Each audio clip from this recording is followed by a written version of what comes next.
Ermənistanı xilas etməyə çalışan azsaylı insanlardan biridir.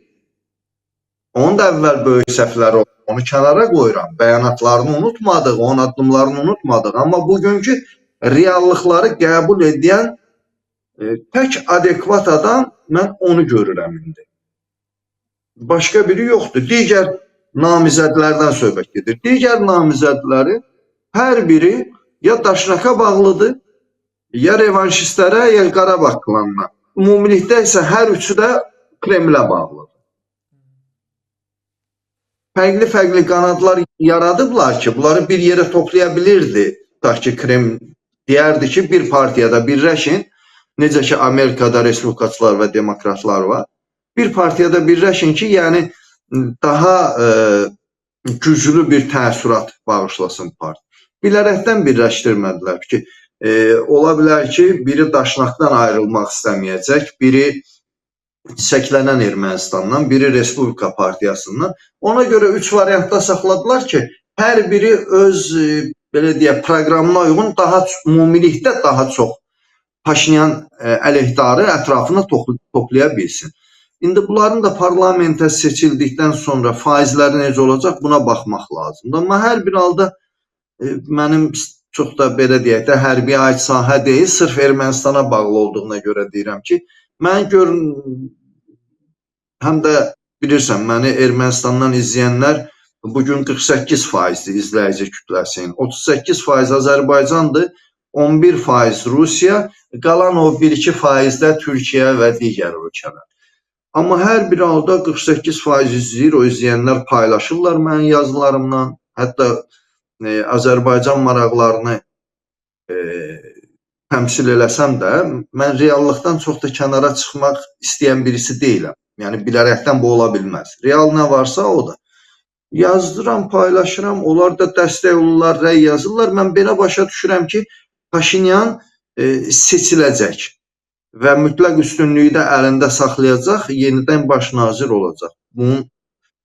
Amma ehtimal olaraq 5-10%də bu ehtimal var ki, 3 partiyanın üçü də əgər parlamentə keçərsə, onların yaratdığı o müxalifət bloku ilə Paşinyan, belə deyək, bərabərə qala bilir və yaxud da cüzi bir faizdə geridə qala bilir ki, bu da yenə Ermənistana yaxşı heç nə gətirməyəcək. Niyə? O müxalifət liderlərin kim olduğunu hamımız bilir. Orada əsas figur bugün Kaçeryandır. Kaçeryan Xocalı qatillərindən biridir. Vaxtilə o Şuşada İpək kombinatının müdürü olanda oranın rəhbər şəxslərinə erməni qadınları daşıyan adamdır. O yolla vəzifələrə gəlib və bunu Laçın rayonunda rəhbər vəzifələrdə işləyən ağsaqqalımız Qəzənfər müəllim çox yaxşı bilir. Bu hadisələrin şahidləri var.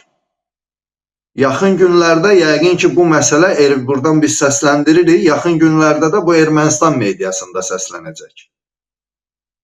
Geniş bir araşdırma elementi var. Adlar, familiyalar, kimlərə qızları daşıyıb, kimlərə erməni qadınları daşıyıb, onların belə adlarını araşdırırıq indi ki, dəqiq olsun, yəni. Vəzifə, il, ay, gün, hətta hansı ərazidə, hansı məkana gətirilib o qızlar. Ora qədər əlimizdə faktlar. Belə bir adam indi gəlib Ermənistana rəhbərlik edəcək. Bunların hamısını qoyduq, yəni bu sütunyorluq məsələsini kənara qoyduq. Amma Azərbaycan Kaçeryana axtarışa verib, beynəlxalq axtarışa verib. Biz onunla eyni masaya oturacağıq mı? Söhbət bundan gedir. Bu bir. İkinci, onların o Qarabağ barədə səsləndirdiyi fikirlər, Azərbaycana qarşı ərazi iddiaları və s. və ilaxır yeni bir münaqişəyə gətirib çıxara bilər.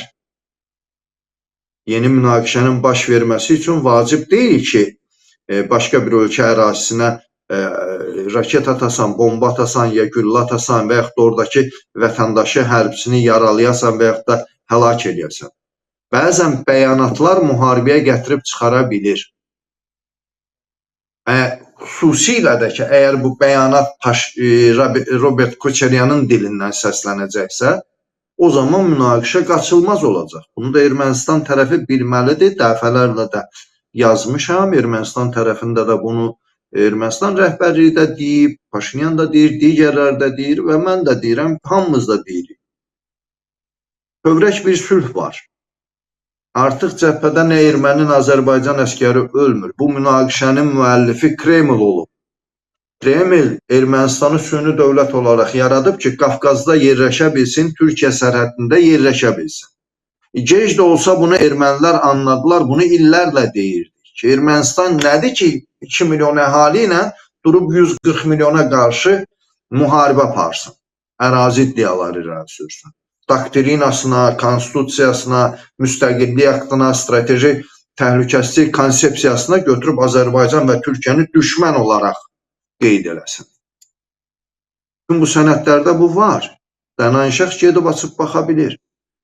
Bunu ağıllı bir dövlət eləməz axı. Hə, amma Rusiyanın əmri ilə, göstərişi ilə, dəstəyi ilə ediblər.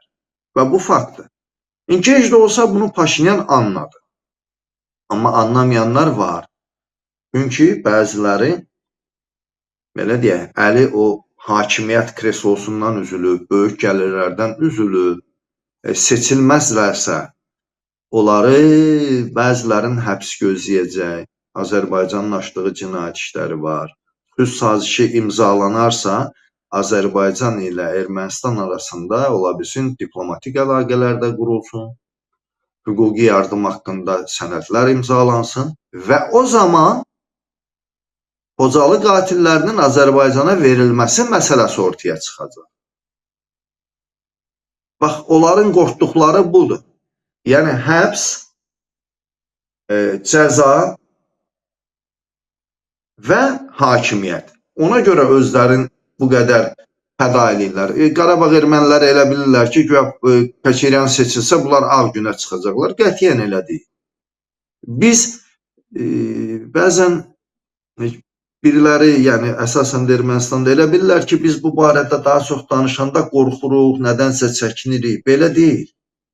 Qorxmaq deyil. Biz müharibə istəmirik. Biz nə Ermənistandan, nə Azərbaycandan yenidən qan tökülməsini istəmirik.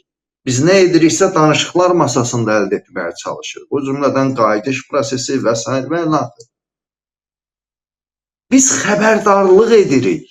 Biz qorxmuruq. Narahatlığımızı ifadə edirik ki, sizin fəaliyyətlər müharibəyə gətirib çıxara bilir. Bizi müharibəyə təhrik etməyin.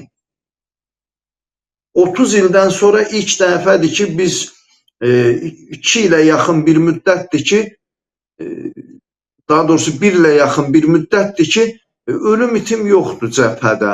Atəş səslərin eşitmirik, qarşılıqlı ittiham eşitmirik. Hər iki tərəfin sülhə meyilli bəyanatlarını eşitirik. Bu çox perspektivli bir addımlardır. Qafqaz təhlükəsizlik zonası olarsa, kənar qüvvələr buradan gedərsə, kənar müdaxilələr olmazsa, o zaman burada inkişaf da olacaq, rifah da olacaq, müharibəyə xərclənən vəsaitlər insanların dolanışığına, dağıdılan ərazilərin bərpasına, yeni infrastrukturların qurulmasına xidmət edəcək.